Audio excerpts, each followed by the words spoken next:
শেষ হয়েছে নির্বাচনী প্রচার। সিলেটের বিভিন্ন কেন্দ্রে যাচ্ছে নির্বাচনী সরঞ্জাম। এই মুহূর্তে সিলেট অঞ্চলের নির্বাচনের সার্বিক প্রস্তুতি ও আইনশৃঙ্খলা পরিস্থিতির খবর জানব মহিদিদারের কাছ থেকে।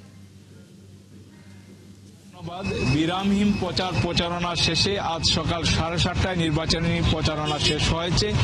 10, 11 আরো 2 দিন, এই 12ই ফেব্রুয়ারি নির্বাচন শুরু হবে।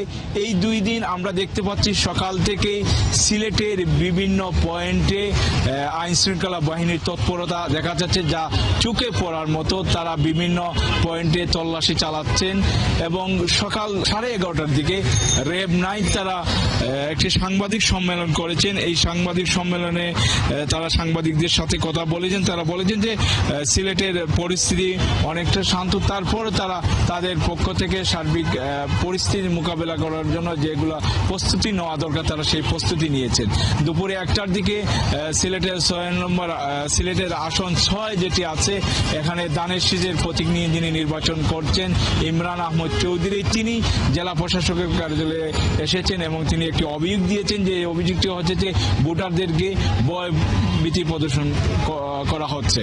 এবং আরেকটি কথা বলে রাখি যে সিলেটের যে 6টি আসন আছে, 6 আসনে যারা প্রার্থী আছেন তারা তাদের নির্বাচনী প্রচারণা শেষ করলেও তারপরও তারা সকাল থেকে তাদের অফিসে বসছেন, নেতাকর্মীদের সাথে কথা বলছেন, নির্বাচনী যে অঙ্ক আছে সেই অঙ্ক মিলাচ্ছেন।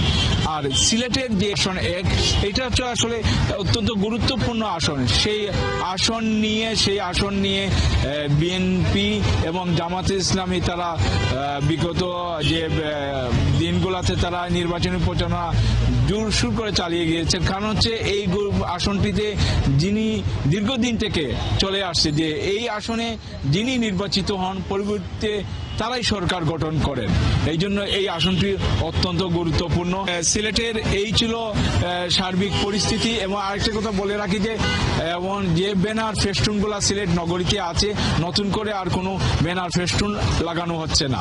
মহিদিদার, 71, সিলেট।